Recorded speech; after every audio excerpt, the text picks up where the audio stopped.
daawadahayga sharafta leh 1917 gadaal bay noo celinaysaa taariikhda gadaal 1917 waqtigaas waxaa waaye ayeeday way yarayd ilma yar baahayd ilma yariisa waqtigaas oo ay dad badan ku kaceen xaakimkii ruushka oo markaas la dhihi jiray Nicholas II kacaankiina way ku guuleysteen waxaa kale oo ay ku guuleysteen inay xukunka ka ridaan Nicholas II waxayna asaaseen dowlad ku meel gaar ah dowladii ku meel gaarka ahna waxay la kulantay kacaankii Bolshevikiinta oo hogaaminayay the leader Vladimir Lenin iyo hogaamiyaha militariga Leon Trotsky militarigaas waxaa waaye aan inaba caadi ahayn waxaana la dhihi jiray the Red Army ayagoo ku dhaqmaya fikradihii aabahood odaygaana waxaa waaye caadi ma fikradiisa Karl Marx baa la dhihi jiray si ay u dhisaan dowlad cusub oo hanti wadaaga waxay bilaabeen inay sameeyaan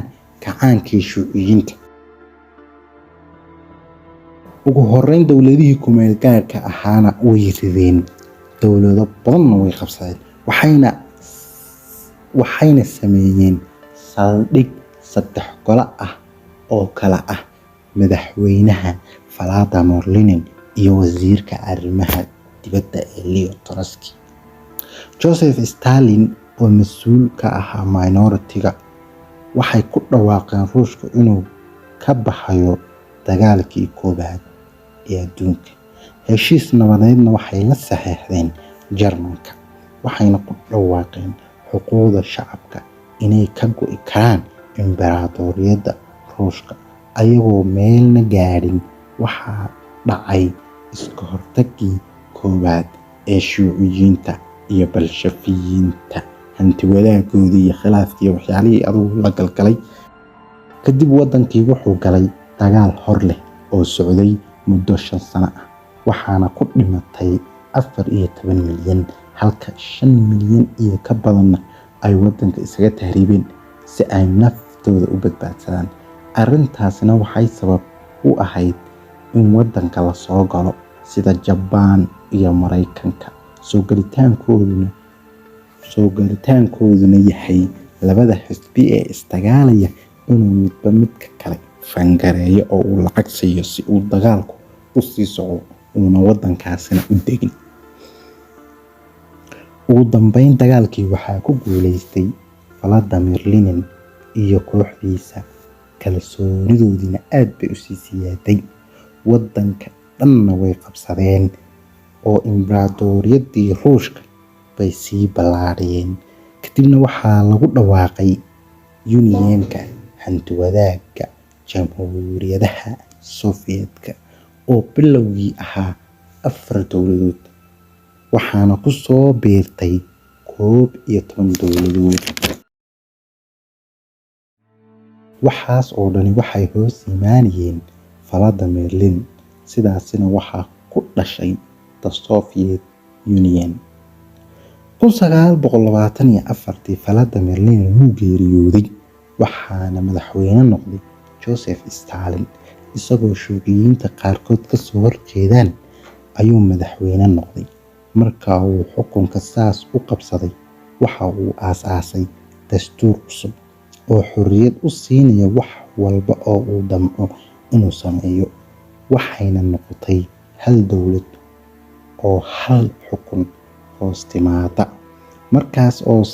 markaasna waxaa soo baxay Hitler iyo Naaziyiinta waxayna kala saxeexdeen inaana la isku xadgudbin saxaaxaas ay kala saxeexdeen waxba kuma faa'iidin oo waatay galeen dagaalkii labaad ee adduunka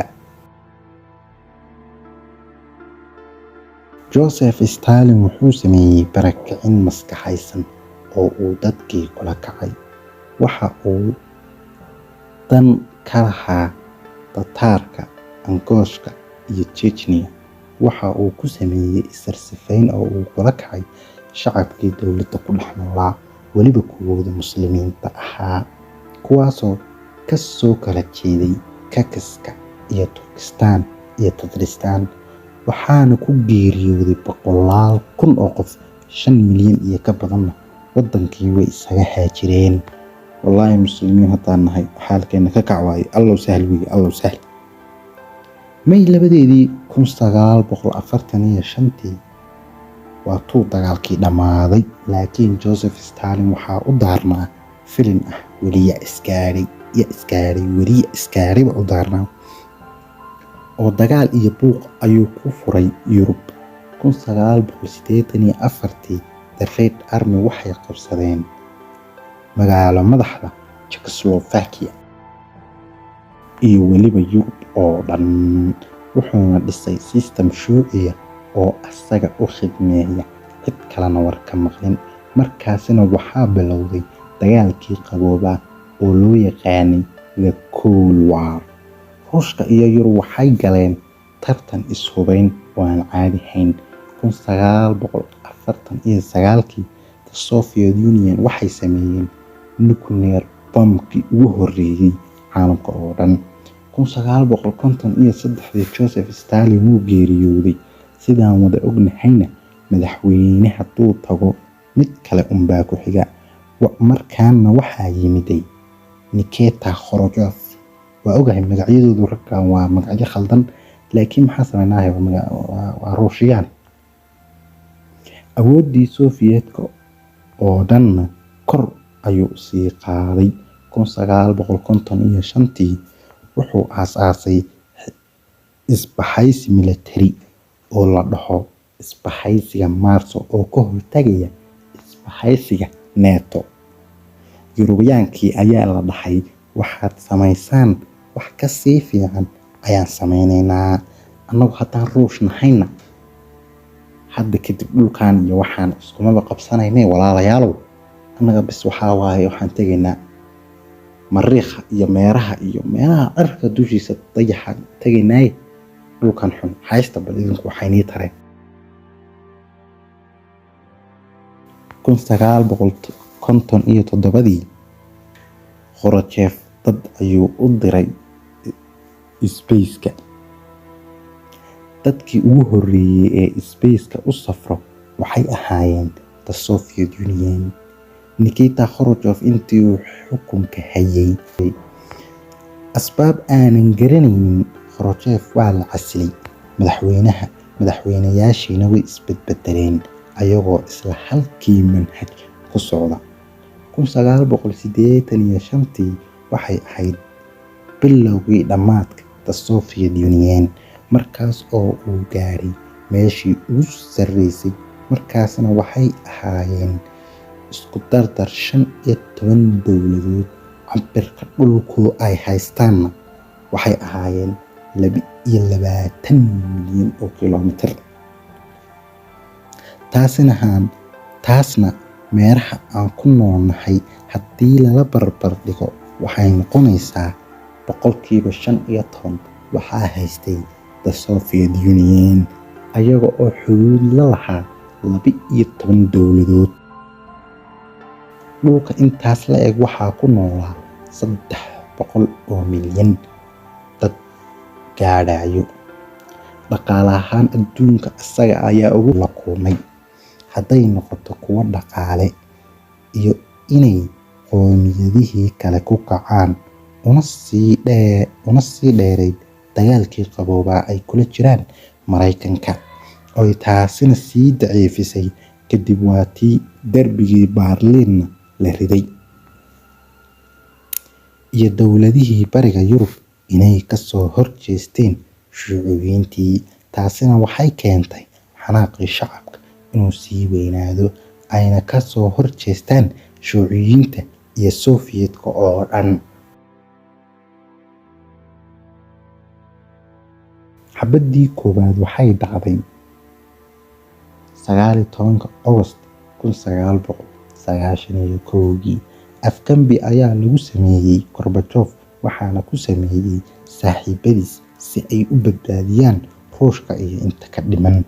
afkambiga waa lagu khasaaray. Gorbachevna xukunkii wuu soo ceshtay, laakiin afkambiga waa kii qoray inuu The Soviet Union bartaas ku dhammaado. isla sanadkii Gorbachev waxa uu ku dhawaaqay inuu is-casilay. dhowr beri kadibna baarlamaanka Soviet Unionka waxay ku dhawaaqeen xisbiga xaakimka oo shaqeynaya in shaqada laga fadhiisiiyo. Taasina waxay dhiirigelin u ahayd jamhuuriyadihii kale si ay madax-bannaani u dalbadaan. 25 Diseembar 1991 waxay ahayd markii ugu horreysay ee calanka Soviet Union la soo dejiyo. Jamhuuriyadihii waxay bilaabeen inay madax-bannaanadaan ay waddankooda dhistaan. Taasina waxay keentay inay dadka qaar dhahaan burburka jamhuuriyadaha ayaa ka dambeeyay. Waxaa sababtay dhaqaale xumadii ay lacagta ku bixinayeen si ay ula tartamaan Mareykanka. Taasina cuf weyn ayay gelisay iyo dagaalkii Afghanistan iyo shakhsiyaad cusub oo soo baxayay oo rabay inay xukunka qabsadaan sida Boris Yeltsin oo kale. Burburkii kadibna qabsaday xukunka Soviet Union. Halkaas ayuu ku burburay wuxuuna noqday taariikh aan ka sheekeynayno maanta aniga iyo adiga daawadahayga sharafta leh.